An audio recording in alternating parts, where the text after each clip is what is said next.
El aire en la prisión de Stadelheim, Múnich, el 1 de julio de 1934, no olía a miedo común, sino a traición, a lealtad convertida en óxido. Ernst Röhm, el corpulento líder de las Sturmabteilung, S.A., el hombre que había ayudado a Adolf Hitler a tomar las calles por la fuerza, esperaba su final en la celda 7. La ironía era un cuchillo frío. Apenas 36 horas antes, había estado en un retiro de camaradería en Bad Wiessee, confiado en que su posición era inexpugnable, asegurada por años de amistad y sangre compartida en la trinchera política. Ahora, el sonido de botas militares que se acercaban a su puerta representaba la maquinaria del Estado que él mismo había diseñado para su Führer. Este no era un prisionero de guerra, sino el mejor amigo que había subestimado el apetito insaciable del poder. Röhm había forjado la milicia parda de más de 4 millones de hombres. Eran la vanguardia de la Revolución Nacional Socialista, pero su creciente independencia y la ambición de fusionar sus filas con el ejército regular, la Reichswehr, habían puesto nerviosos a los líderes tradicionales y a la propia cúpula del partido. La noche anterior, la purga había comenzado, yendo más allá de la simple remoción política para convertirse en una orgía de asesinatos extrajudiciales, ahora conocidos históricamente como la Noche de los Cuchillos Largos. La orden de ejecución de Röhm provenía directamente de la Cancillería, firmada por el hombre al que había llamado Adi durante una década. La puerta de su celda se abrió. No fueron guardias ordinarios los que entraron, sino la encarnación del nuevo terror. Theodor Eicke, en ese momento apenas un Sturmbannführer y futuro inspector del sistema de campos de concentración, acompañado por un lugarteniente. Sobre una pequeña mesa de madera, no colocaron un plato de comida, sino una pistola Browning cargada con un único cartucho. Era un simulacro de honor, una orden velada de suicidio para ahorrarle al régimen el proceso de ejecución formal. «Muere con honor o te mataremos», era el mensaje mudo. Röhm, sin embargo, se negó a participar en aquella farsa macabra. Su voz ronca resonó en el pasillo. «Si voy a ser fusilado, que el propio Adolf lo haga, que se enfrente a su amigo». Fue un desafío que no podían permitir que el historial recogiera. La pistola quedó intacta. Eicke y su acompañante abandonaron la celda momentáneamente, solo para regresar minutos después, armados con sus propios fusiles. El breve silencio que siguió al rechazo de Röhm se rompió con una ráfaga controlada de disparos. Así murió Ernst Röhm, no por la bala de un enemigo, sino por la traición calculada de su camarada más cercano, un asesinato que no solo eliminó a un rival ambicioso, sino que estableció el principio fundamental de la Alemania nazi. La única lealtad aceptable era la servidumbre ciega, y el precio de la amistad era la aniquilación. Fue la primera gran traición que cimentó un poder absoluto. Para comprender cómo la lealtad se convierte en ceniza y cómo los errores del pasado siguen proyectando sombras sobre nuestro presente, suscríbete y acompáñanos a desentrañar los secretos de los caídos del poder. El eco de aquellos disparos en Stadelheim no solo selló el destino de Ernst Röhm, sino que marcó el fin de una era en el movimiento nacionalsocialista, un movimiento que Röhm había ayudado a nutrir desde sus humildes y violentos inicios en Múnich. Para entender la magnitud de su caída, es fundamental remontarse a los años de posguerra, al caos de la República de Weimar, donde Röhm no era meramente un matón de callejón, sino un estratega militar condecorado. Nacido en 1887, había servido con distinción durante la Primera Guerra Mundial, sufriendo heridas graves y ganando la Cruz de Hierro. Su experiencia en las trincheras le inculcó una visión paramilitar de la política. El poder no se pedía, se tomaba. Cuando Hitler, por aquel entonces, un agitador carismático pero sin estructura, llegó a Múnich, encontró en el capitán Röhm la pieza organizativa que le faltaba. Röhm era el puente entre el incipiente partido y los Freikorps, los grupos paramilitares de ultraderecha desmovilizados y sedientos de acción. Fue Röhm quien le proporcionó la capacidad de proyectar fuerza física en las calles, reclutando veteranos y desempleados para formar la guardia de choque del partido, la Sturmabteilung o SA. La SA no era una organización política, era un ejército de choque. Su función era simple y brutal: asegurar los mítines del partido, intimidar a los opositores comunistas y socialistas y crear el ambiente de desorden y violencia que el partido nazi explotaría para justificar su necesidad de orden totalitario. La relación entre Röhm y Hitler en aquellos primeros años era de genuina camaradería, forjada en la conspiración y el riesgo. Ambos compartieron la humillación de la derrota de Alemania y la convicción de que solo una revolución violenta podría restaurar la gloria nacional. Röhm fue fundamental durante el Putsch de Múnich en 1923, liderando a los miembros de la Liga Reichskriegsflagge que ocuparon el Ministerio de Guerra. Cuando el golpe fracasó, Röhm fue encarcelado junto a Hitler. Esta experiencia compartida, la visión y la celda, cimentó lo que parecía ser una amistad inquebrantable, una lealtad mutua que trascendía los rangos. Durante el encarcelamiento de Hitler, fue Röhm quien mantuvo viva la chispa de la organización, demostrando una lealtad que pocos podían igualar. Sin embargo, a medida que el partido nazi pasó de ser una secta local a una fuerza política nacional viable, a finales de los años 20, la naturaleza de la SA comenzó a chocar con las ambiciones más amplias de Hitler. Tras un periodo de desilusión y exilio autoimpuesto en Bolivia, donde trabajó como instructor militar, Röhm fue llamado de vuelta por Hitler en 1930 para tomar el mando supremo de la SA. Su retorno fue triunfal, pero su visión del futuro era radicalmente distinta a la de la emergente élite política. Mientras Hitler, respaldado por la burguesía y los industriales, aspiraba a una toma de poder legal y constitucional, Röhm y sus camisas pardas seguían creyendo en la revolución constante. La SA creció exponencialmente, llegando a contar con millones de miembros, superando con creces al ejército regular del país. Röhm visualizaba la SA como el verdadero ejército popular de la nueva Alemania. Quería que la Reichswehr, tradicional y conservadora, fuera absorbida por la SA. Este deseo no solo desafiaba a los generales prusianos, pilares del establishment militar, sino que también representaba una amenaza directa a la autoridad de Hitler, quien necesitaba desesperadamente el apoyo de esos mismos generales para consolidar su cancillería en 1933. Röhm se había convertido sin quererlo en un símbolo de la Segunda Revolución que Hitler había prometido a las masas, pero que ahora consideraba un obstáculo peligroso para su objetivo de estabilidad totalitaria. La lealtad ciega de Röhm a la ideología revolucionaria lo hacía el más peligroso de los idealistas a los ojos del pragmático y frío Führer. La tensión entre la visión revolucionaria de Röhm y la necesidad política de Hitler se intensificó dramáticamente tras el ascenso al poder en enero de 1933. Hitler, ahora canciller, necesitaba demostrar a la vieja guardia conservadora, a los industriales y al ejército que su gobierno era sinónimo de orden, no de anarquía paramilitar. Sin embargo, la SA, creyendo que su momento había llegado, actuó como una fuerza descontrolada. Los camisas pardas, con sus millones de miembros, se sintieron con derecho a desatar una ola de violencia en las calles, instalando centros de detención improvisados y aterrorizando a los opositores políticos. Esta era la revolución prometida por Röhm, un proceso de purga social que, aunque funcional para eliminar enemigos, resultaba profundamente desestabilizador para la nueva administración. Röhm, envalentonado por el tamaño de su fuerza y su percibida lealtad al movimiento, comenzó a actuar con una autonomía creciente. En 1934, la SA ya no era solo una milicia callejera, era un Estado dentro del Estado. Röhm había logrado que la organización fuera reconocida como una fuerza auxiliar de policía en varios estados, y sus ambiciones militares se volvieron públicas y persistentes. Exigía abiertamente la disolución de la Reichswehr, cuyo límite legal era de 100.000 hombres según el Tratado de Versalles, y su reemplazo por la SA como la única fuerza militar de la nación. La Reichswehr es el pasado, proclamaba Röhm.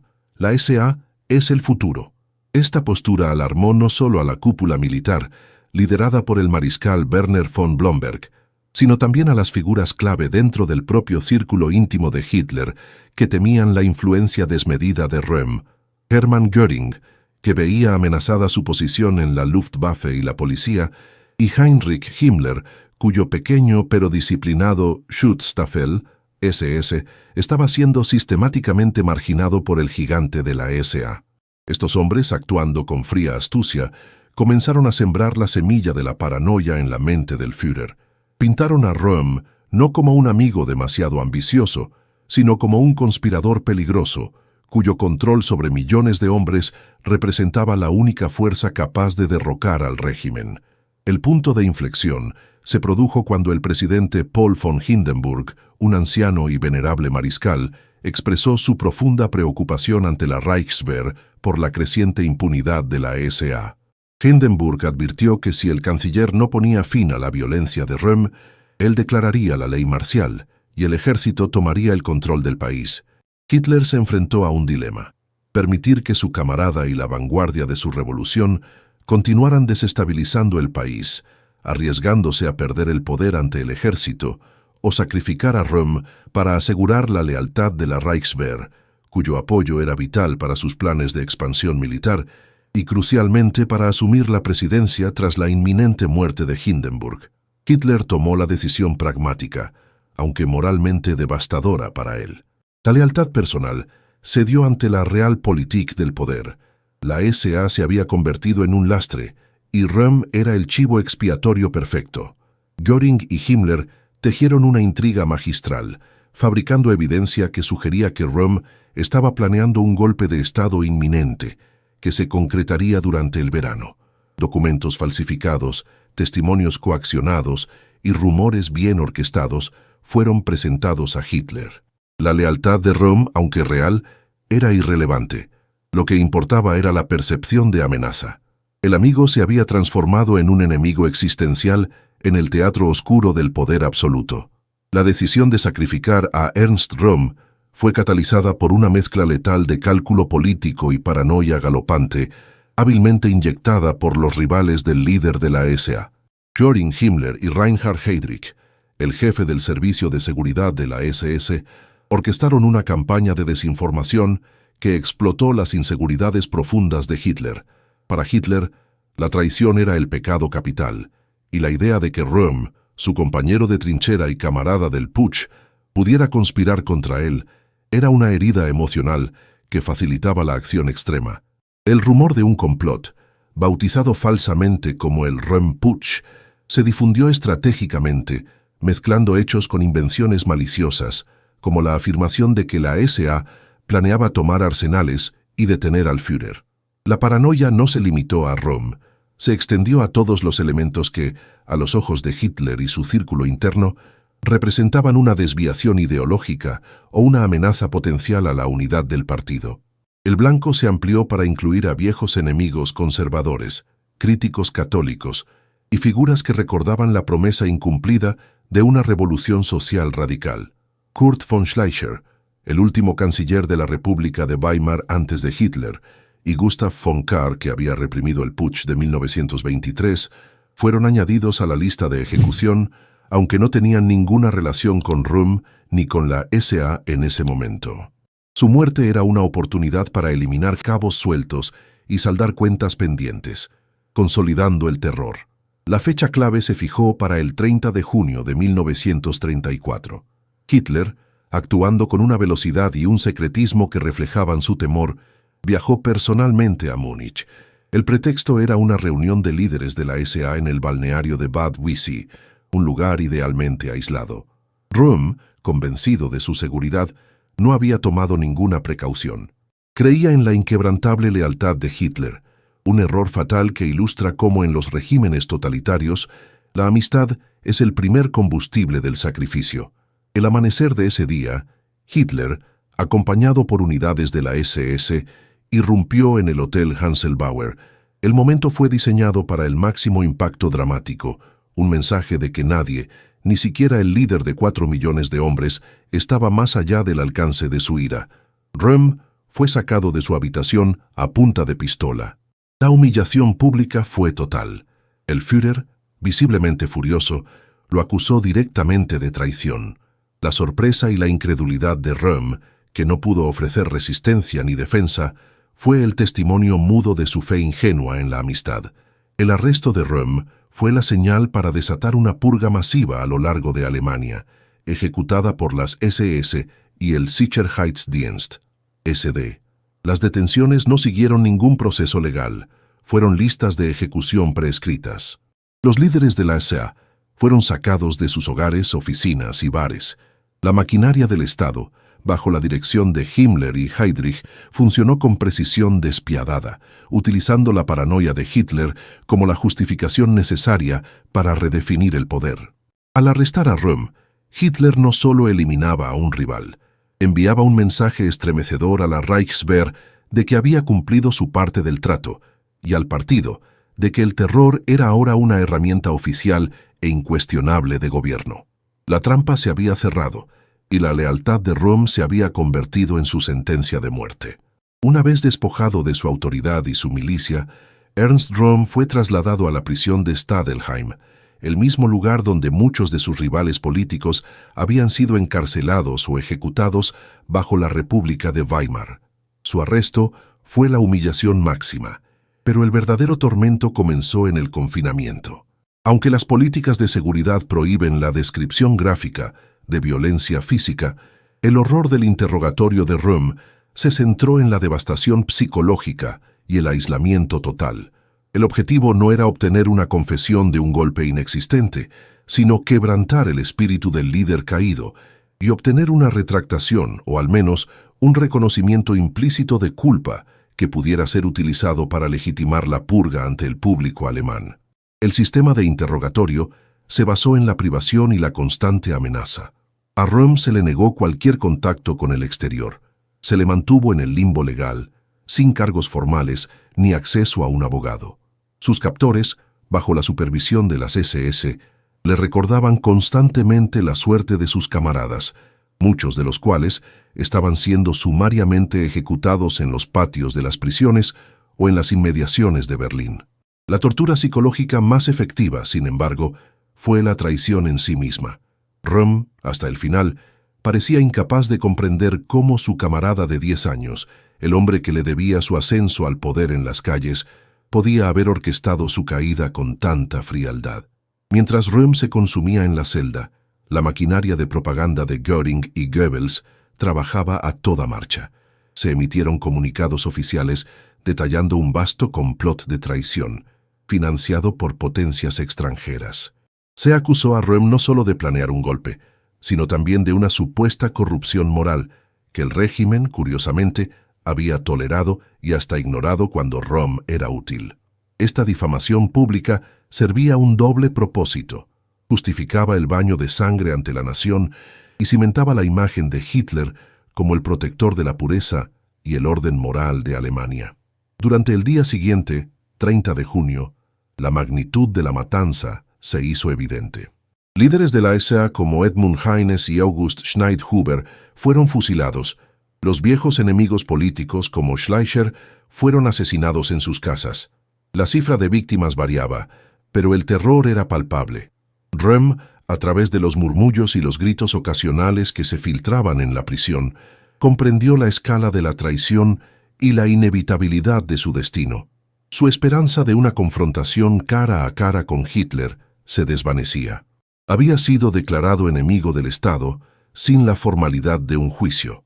El 1 de julio, el día de su ejecución, la farsa del honor descrita anteriormente se puso en escena, una última burla a su orgullo militar. La negativa de Röhm a suicidarse es uno de los pocos actos de desafío que se conservan de aquel día. Al elegir morir a manos de sus verdugos, obligó al régimen a ensuciarse directamente con su sangre.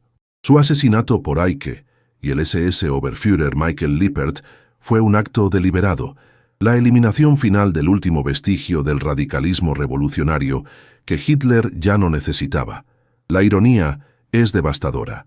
Röhm fue eliminado no por fallar, sino por tener demasiado éxito. Creó un monstruo que superó al creador. ¿Crees que la historia juzgó mal a este personaje, viéndolo solo como un conspirador, en lugar de una víctima del canibalismo político? Dímelo en los comentarios, porque la verdadera caída del poder a menudo reside en la incapacidad de ver que la lealtad es siempre temporal para los dictadores. La eliminación de Ernst Röhm y la subsecuente purga conocida como la Noche de los Cuchillos Largos o la Operación Colibrí, según la denominación oficial de los nazis, se caracterizó por una omisión deliberada, la ausencia total de un proceso legal justo. No hubo juicio para Röhm ni para la gran mayoría de los asesinados, y esta falta de formalidad judicial es, en sí misma, el juicio más revelador del régimen naciente. El evento no fue una acción policial, sino un acto de terrorismo de Estado diseñado para demostrar que la voluntad de Hitler estaba por encima de toda ley. El sistema judicial alemán de la época, aunque nominalmente aún operativo, fue completamente marginado en esta masacre. Los asesinatos fueron cometidos por las SS y el SD en un ejercicio de poder extrajudicial. La justificación de estos actos brutales llegó a posteriori. El 3 de julio de 1934, 2 días después del asesinato de Röhm, el gabinete de Hitler aprobó la ley relativa a las medidas de autodefensa estatal. Esta ley, con un cinismo escalofriante, declaró retroactivamente que los asesinatos cometidos entre el 30 de junio y el 2 de julio eran actos legales de autodefensa del Estado, necesarios para sofocar un complot de traición.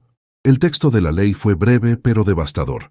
Las medidas ejecutadas el 30 de junio, 1 y 2 de julio de 1934 para sofocar los ataques de traición serán consideradas como ley de emergencia. Esta ley representó un momento constitucional crucial. Por primera vez, el régimen nazi legalizó el asesinato político. La ley fue presentada como una necesidad heroica, con Hitler dirigiéndose al Reichstag el 13 de julio, ofreciendo una justificación elaborada y dramática. En su discurso, el Führer presentó la purga no como una matanza personal, sino como un acto de suprema justicia, donde él mismo actuó como el juez supremo del pueblo alemán. Declaró que la amenaza de Röhm era tan inminente y grave que la única solución era la eliminación inmediata, sin pasar por la lenta molienda de los tribunales. El discurso fue una obra maestra de manipulación política.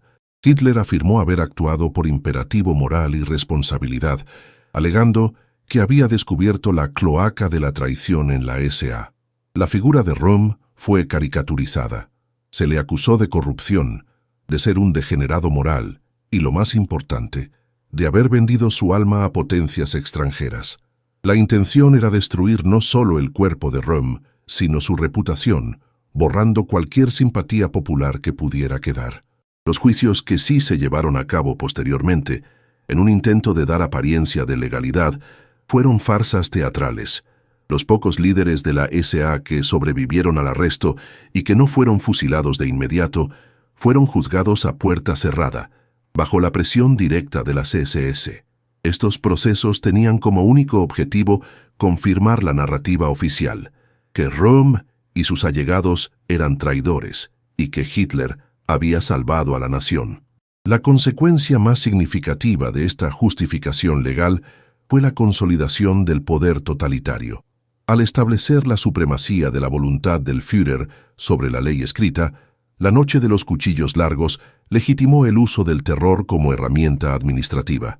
La SS y la Gestapo, que habían llevado a cabo la purga, emergieron como las fuerzas dominantes de seguridad, reemplazando a la SA como el principal instrumento del terror. El ejército, satisfecho de ver eliminada a su competencia, juró lealtad personal a Hitler poco después, un juramento que cimentó la dictadura y preparó el escenario para la catástrofe global. Röhm no tuvo un juicio, y ese vacío legal es la prueba más condenatoria del régimen que ayudó a crear. La ejecución de Ernst Röhm, el 1 de julio de 1934, en la prisión de Stadelheim, fue un acto sobrio y expeditivo, desprovisto de cualquier ritual judicial, marcando un hito en la historia de la Alemania moderna, la consolidación del poder a través del asesinato político directo. Después de su rechazo categórico a la oferta de suicidio, los ejecutores no perdieron tiempo en volver a la celda 7. El relato de los hechos, aunque escaso en detalles gráficos debido al deseo de las SS de mantener el secreto, converge en la frialdad militar del acto. Theodor Eicke, el oficial de las SS que supervisó la ejecución, Era ya un hombre conocido por su crueldad calculada, pronto a convertirse en el arquitecto del sistema de campos de concentración. Su participación personal en el asesinato de Röhm subrayó el simbolismo. La vieja guardia revolucionaria era eliminada por la nueva élite de la pureza racial y la obediencia absoluta, la SS. Eike y su adjunto, Michael Lippert, se enfrentaron a Röhm, que aún vestía su pijama, símbolo de la intimidad traicionada de Bad Wisi. No hubo palabras de despedida ni un momento de reflexión. Röhm fue fusilado en su celda. El cuerpo de Röhm fue retirado de Stadelheim con la misma discreción con la que se habían realizado todos los asesinatos de la purga. La Reichswehr se encargó de la disposición de los restos, asegurando que el proceso se mantuviera hermético. El cuerpo fue incinerado y enterrado sin honores militares, un intento final de borrar su prominencia histórica y reducirlo a una nota al pie en la crónica de la traición. Para el régimen, la muerte de Röhm era un asunto de higiene política, una limpieza necesaria para estabilizar el Estado. En los días siguientes, el terror no cesó, sino que se formalizó. La lista de ejecutados por las SS incluía a figuras prominentes y a aquellos que simplemente molestaban a Himmler o Göring. En Berlín, el líder de la SA en la capital, Karl Ernst, fue fusilado después de ser sacado de un tren. En Múnich, Gregor Strasser, un ideólogo nazi clave y antiguo rival ideológico de Hitler, fue asesinado. Estos crímenes no fueron castigados. De hecho, los responsables fueron honrados. Eike y sus hombres fueron felicitados por su acción enérgica. La ejecución de Röhm y sus camaradas fue un mensaje inequívoco a toda Alemania. El poder emanaba ahora de un solo hombre, y su voluntad era la única fuente de legalidad y moralidad. El ejército había obtenido su victoria. La SA fue neutralizada, despojada de su ambición militar y relegada a una función subordinada. A cambio, los generales aceptaron el ascenso de Hitler, sellando un pacto que solo se rompería con la derrota total en 1945. El efecto psicológico fue inmediato y profundo. La noche de los cuchillos largos demostró que ni la amistad de 10 años, ni el servicio fiel, ni la posición de poder en el partido garantizaban la supervivencia. Instauró el miedo como el principal mecanismo de control dentro del partido nazi. A partir de ese momento, la ambición personal debía someterse a la obediencia absoluta al Führer. La SS, habiendo demostrado su lealtad suprema, comenzó su ascenso meteórico, transformándose de una guardia personal marginal en la policía política dominante, controlando la Gestapo y, finalmente, todo el aparato de terror del Estado. La bala que mató a Röhm fue la misma que fundó el régimen del miedo, que se extendería por toda Europa. Tras la ejecución, la maquinaria de propaganda y purga del Tercer Reich se activó para llevar a cabo la Damnatio Memoriae, el borrado histórico de Ernst Röhm. La eliminación física no era suficiente. Era imperativo que Röhm fuera desterrado de la narrativa fundacional del movimiento, transformando al cofundador en un traidor eterno. Esta campaña de borrado fue uno de los primeros y más sistemáticos ejemplos de manipulación histórica estatal en el siglo XX. El primer paso fue la eliminación visual. En la década de 1930, la manipulación de fotografías ya era una herramienta sofisticada de control político. Röhm aparecía en innumerables imágenes junto a Hitler, en mítines, celebraciones y momentos íntimos. Documentos fotográficos clave que mostraban a los dos hombres sonriendo juntos en Múnich o revisando las tropas de la SA fueron retocados meticulosamente. En los nuevos originales, el espacio ocupado por Röhm era rellenado con otros oficiales, o simplemente se recortaba el borde, dejando a Hitler solo junto a Göring y Himmler. Las agencias de prensa recibieron órdenes estrictas de destruir cualquier fotografía no retocada que mostrara la cercanía entre los dos líderes. Esto aseguraba que las generaciones futuras solo vieran a Hitler rodeado de la élite que sobrevivió, nunca de los caídos. Más allá de las fotografías, la eliminación se extendió a los archivos escritos. Se ordenó retirar todos los discursos, artículos y libros que ensalzaran la figura de Röhm o que detallaran el papel crucial de la SA en el ascenso del nazismo. Los registros oficiales del partido fueron reescritos para minimizar la influencia de Röhm, relegándolo a un administrador militar menor que se había desviado moralmente. El nombre de Röhm se convirtió en sinónimo de traición y degeneración, una advertencia constante de los peligros de la deslealtad al Führer. Incluso los monumentos y placas conmemorativas que mencionaban la participación de Röhm en el Putsch de 1923 fueron alterados. Su nombre, que había estado grabado en piedra como uno de los mártires iniciales del movimiento, fue cincelado. La narrativa oficial se centró en la pureza de los ideales de Hitler, mientras que el cuerpo corrupto de la SA y su liderazgo eran eliminados de la historia pública. Este borrado era crucial para establecer la mitología del Führer infalible y moralmente irreprochable. La purga se extendió incluso a las filas inferiores. Los cientos de miles de miembros de la SA que no fueron ejecutados fueron obligados a aceptar la versión oficial o enfrentar las represalias de las SS. La organización fue despojada de su poder y reducida a una organización auxiliar de entrenamiento, y sus miembros tuvieron que reescribir su propia historia interna, renegando de su líder caído. Este acto de damnatio memoriae no fue simplemente una nota al pie en la Alemania de 1934. Fue el cimiento de la cultura política totalitaria. Al controlar el pasado, el régimen controlaba el presente y moldeaba el futuro. El mensaje era aterrador y claro. La deslealtad no solo resultaba en la muerte, sino en la aniquilación completa de tu existencia histórica. Para el régimen, Röhm nunca existió como héroe, solo como una mancha que fue limpiada por la mano purificadora de Hitler. El legado de Röhm fue una tumba vacía, una fotografía borrada, una mentira oficial. El borrado sistemático de Ernst Röhm de la memoria histórica del Tercer Reich duró más de una década. Solo con el colapso del régimen en 1945 y la posterior apertura de los archivos y los juicios de Nuremberg, fue posible reconstruir la verdadera historia de la Noche de los Cuchillos Largos. El veredicto histórico moderno es unánime. Röhm no fue un traidor conspirador, en el sentido de que planeara activamente derrocar a Hitler, sino una víctima del canibalismo político interno y del cálculo frío de un dictador que priorizó la estabilidad militar sobre su propia camaradería. La ambición de Röhm era innegable, y su deseo de una segunda revolución que redistribuyera la riqueza y transformara la Reichswehr era una amenaza genuina para la clase dominante alemana que había apoyado a Hitler. Pero su crimen real no fue la conspiración, fue la inconveniencia. Röhm era el último gran obstáculo ideológico para Hitler en su camino hacia la guerra total, pues la SA representaba un espíritu revolucionario que chocaba con la necesidad de orden y la alianza con la élite militar tradicional.